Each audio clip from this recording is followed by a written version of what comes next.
किन्नर समाज के बीच उसके मुखिया की मौत हो गई, जिस कारण सभी लोग दुख मना रहे थे। अब बारी थी उसकी अस्थि ले जाने की, जिसे रात के 1 बजे सभी से छुपाकर ले जाया जा रहा था। लेकिन तभी रास्ते से गुजरते वक्त एक लड़के की नजर उसकी अस्थि पर पड़ी, जिसे देखकर वो जोर जोर से हंसने लगा। पर एक किन्नर के लिए ये उसकी सबसे बड़ी बेइज्जती थी। इसलिए उन्होंने लड़के को श्राप दिया कि रात के सो जाने के बाद वो किन्नर मरी हुई किन्नर के कपड़े को लेकर उसके पास आई, और जैसे ही उसके कानों में कुछ बोला वैसे ही डर के मारे लड़के की नींद खुल गई। तब वो किन्नर अपने कमर के पीछे से एक हथियार, ये लड़का अपने दोस्तों के साथ क्रिकेट खेल रहा था। तभी उसे बॉल लेकर सामने से एक किन्नर आती हुई दिखाई देती है, जो बॉल सीधे जाकर उसके प्राइवेट पार्ट पर लग गई। दर्द के मारे लड़का वहीं पर गिर गया, पर तभी वो किन्नर उसे अपनी ओर आती हुई दिखाई देती है, जिस कारण लड़का उठकर दौड़ते हुए अपने घर भागने लगा। पर तभी वो किन्नर उसके सामने आकर खड़ी हो जाती है। लड़का उससे बचने की काफी कोशिश कर रहा था, पर तभी उस किन्नर की आत्मा लड़के के अंदर समा जाती है, जिस कारण वो वहीं पर बेहोश हो गया। लेकिन जब उसकी नींद खुली तब वो अपने घर पर था, और जब वो उठा तब उसकी चाल ढाल बिल्कुल किसी किन्नर के जैसे हो चुकी थी। उसने फौरन अपना बाल संभाला और किन्नरों के जैसे कपड़ा पहनकर तैयार होने लगा, और फिर तैयार होने के बाद बिल्कुल किसी किन्नर के जैसे सड़कों पर मांगने के लिए चला गया।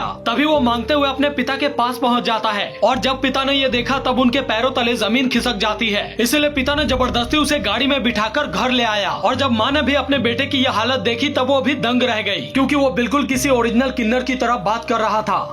पिता ने जब अपने बेटे को किन्नर के भेष में सड़कों पर मांगता देखा तब वो चौंक गया। इसलिए वो उसे पकड़ के अपने साथ घर ले आता है। घर आने के बाद लड़का अपनी माँ को भी नहीं पहचान पा रहा था और उन्हें भद्दी भद्दी गालियां दे रहा था। इसलिए गुस्से में पिता ने ले जाकर उसे एक कमरे में बंद कर दिया। लेकिन रात को जब खाना खाने का समय हुआ तब पूरा परिवार एक साथ बैठा था। तभी लड़का हिजड़ों की तरह हरकत करने लगता है। इसीलिए पिता ने उसे एक थप्पड़ मारना चाहा, लेकिन वो अपने पिता को ही नीचे गिराकर वहाँ से चला जाता है। रास्ते में जाते हुए उसे एक और किन्नर दिखाई दी, लेकिन लड़का उस किन्नर पर हमला करके उसे खत्म कर देता है। अब वहाँ से वो एक बारात में पहुंचा, जहाँ पर बहुत सारी किन्नरें नाच रही थी, जहाँ उनके साथ वो भी नाचने लगा। तभी पैसे के चक्कर में कुछ किन्नरों से उसका झगड़ा हो जाता है। इसलिए वो लोग उसे पकड़ के एक साधु के पास ले जाते हैं, क्योंकि उन्हें शक था कि लड़के के शरीर को किसी किन्नर की आत्मा ने अपने वश में कर लिया है। इसलिए साधु किसी तरह से बहला फुसलाकर किन्नर की आत्मा को लड़के के शरीर से बाहर निकालता है, और एक विधि की मदद से उसे जला के भस्म कर देता है।